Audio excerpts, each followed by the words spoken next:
All right, let's move back to our top story, and that is developments in Ukraine and the global response. We have seen that the global response to the humanitarian crisis created by Russia's invasion of Ukraine, largely one of incredible generosity. People in Poland and the United Kingdom and other countries opening up their homes to refugees, shopping malls being converted into refugee centres, and people from countries around the world volunteering to fight side by side with Ukrainians. But it seems South Africa's consulates abroad are making it actually even more difficult for Ukrainians to seek refuge in South Africa. And I'm joined now by Dzvin-ka Kachur.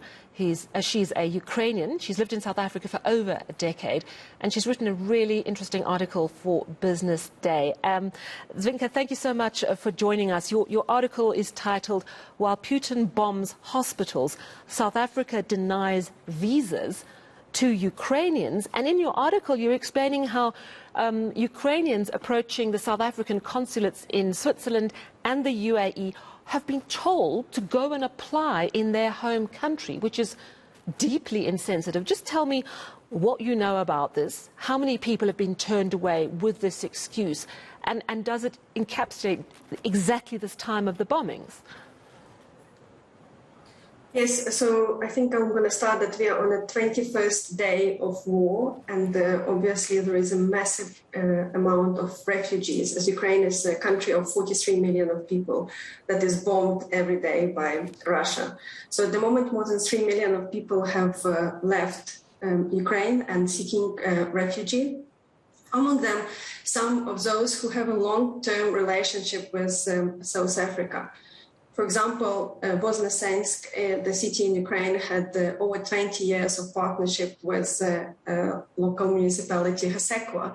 And when the NGO from Hasekwa asked if they can invite their friends from Voznesensk who managed to escape, after a long time they were denied the green corridors, they finally managed to escape. They asked, can they come and stay in Hasekwa for visitors visa. They were denied this opportunity, so they couldn't even submit documents in Poland to apply for visitors visa, even if Hasekwa municipality would fully fund the organization from Hasekwa municipality would fully fund their stay in South Africa. They were simply sent to apply in a country of origin. And when they explained that it would be impossible to apply in their country of origin, what were they told?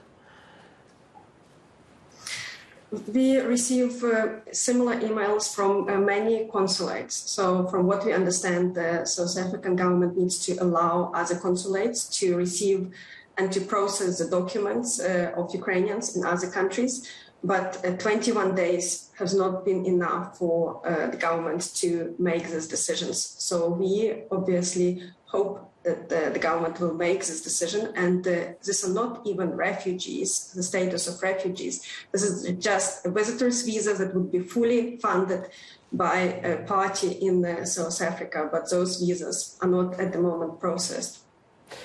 You've written a very strongly worded article in the Business Day speaking about this issue. I'm wondering, since you wrote that article, has anyone from government spoken to you, given you any assurances that Ukrainians wishing to come to South Africa might get some special concessions? Particularly, I'm thinking of family members of Ukrainians who are living in South Africa. I think we are doing everything possible to get attention of the government. I know that Ukrainian embassy has submitted a note asking for to allow to waive the visa, at least for Ukrainian who permanently or temporarily living in South Africa, to allow their immediate relatives to come to South Africa. But for 2 weeks, they didn't hear back. As I know, Ukrainian Association of South Africa has organized protest and submitted a petition to the minister, but there was no response. Is this to the Home Affairs Minister? Sorry to interrupt. Is this from the Home Affairs Minister? Lady Pandor, to the Minister of Dzvin-ka. Okay, and no response? I know that also no response. There has not been so far any response. We obviously hope that it might come later. And the lawyers have been also engaging with Department Dzvin-ka, and they also did not explain why it is not possible for Ukrainians to apply in other embassies if the process of for visa application is quite similar.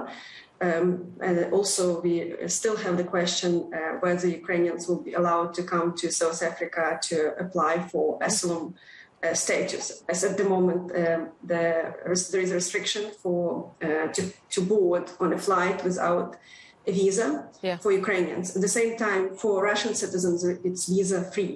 So Russian citizens don't need to apply for visas. They can easily come and stay in Is that because we're part of BRICS, do you think? Unfortunately, I can't answer this question. So Russians can get here, no problem, no visa. Ukrainians not. It's astonishing. I want to move on to another issue. Today, the Deputy President, David Mabuza, answering questions in the NCOP. He is blaming NATO's eastward expansion for Russia's invasion, basically saying that Russia was provoked because promises were broken. At the same time, South Africa's official position is one of neutrality. I want to ask, as a Ukrainian living in South Africa, knowing what you know about what's going on in your home country, do you feel that South Africa is right in taking a neutral stance, and does the stance actually feel like a neutral one? I think a South African legacy of fighting against apartheid, fighting for freedom, and fighting against oppression and colonialism would give a strong reason why South Africa would support Ukraine. By saying that South Africa is neutral, the country does not remain neutral, because they haven't called for ceasefire, as they've done in the similar conflict. They also didn't call to stop the invasion. So we didn't hear any call to stop the military aggression over the independent country. We didn't hear any condemnation that UN Charter principles have been violated, the territorial integrity, the country's sovereignty have been violated. So all that is done in the name of, theoretically, Ukraine joining NATO, because we need to understand that Ukraine has not been even close to joining the NATO. There are no military bases on the territory of Ukraine, and actually our constitution denies the right to establish any military cooperation.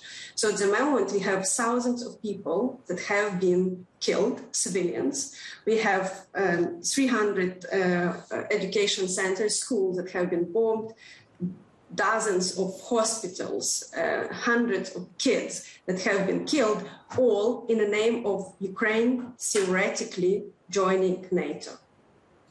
Thank you so much for your article, which is a really powerful read, and also for chatting to us this evening.